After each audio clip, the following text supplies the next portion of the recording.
This is number 84 in chapter 15.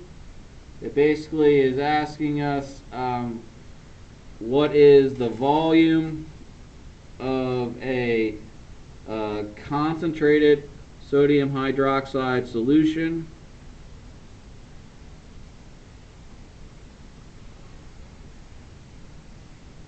And then we're given some features of that. We're told that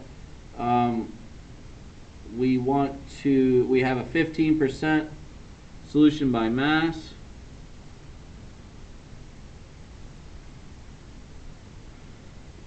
That solution has a density equal to 1.116.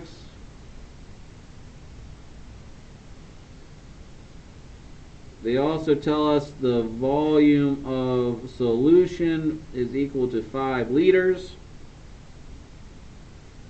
And then one last tidbit is they tell us the pH is equal to 10.8. So this is a base problem, or one with alkalinity, right? Our pH is greater than 7. And we have to look at sodium hydroxide, and we are talking about a strong base, direct source of hydroxide. So that means,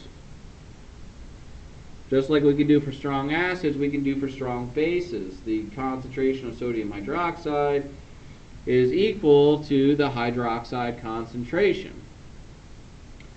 And again, we're given a pH, right? And so remember, pH is so important because it gives us H3O+, but in turn it gives us hydroxide, right?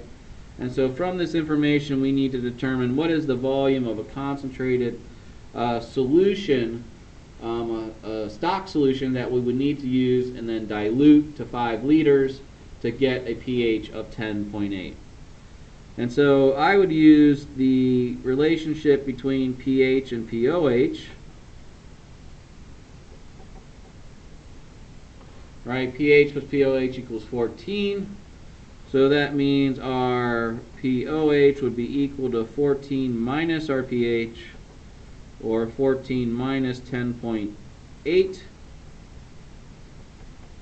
to give us a pOH equal to 3.2. And just like with pH, we have a relationship between pOH and the negative log of hydroxide.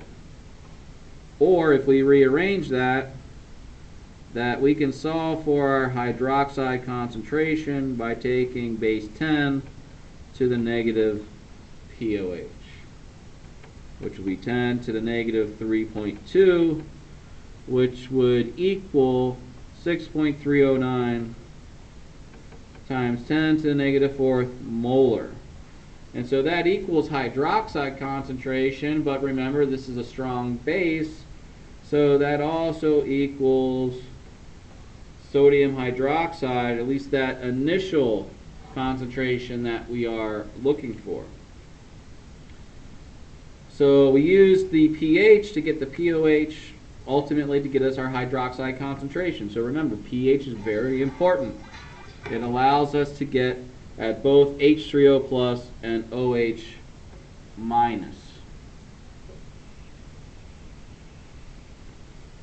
Now that we know our sodium hydroxide initial concentration, it really becomes a conversion. Meaning that if we have 7.309 times 10 to the negative 4th moles of hydroxide per liter of solution,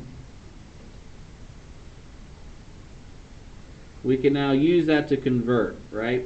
So we want to first get out of moles of sodium hydroxide and get into, out of molarity of sodium hydroxide and get into moles.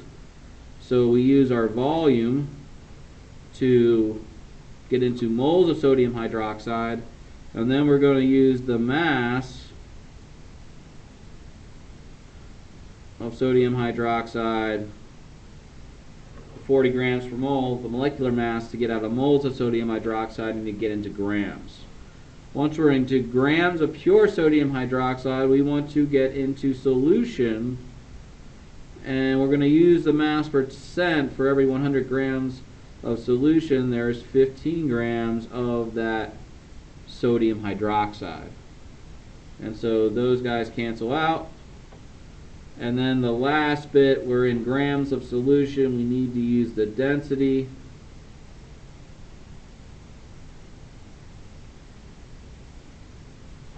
To get out of grams of solution and get into milliliters of solution. And when we do that, we get a value of 0.753 milliliters of this concentrated sodium hydroxide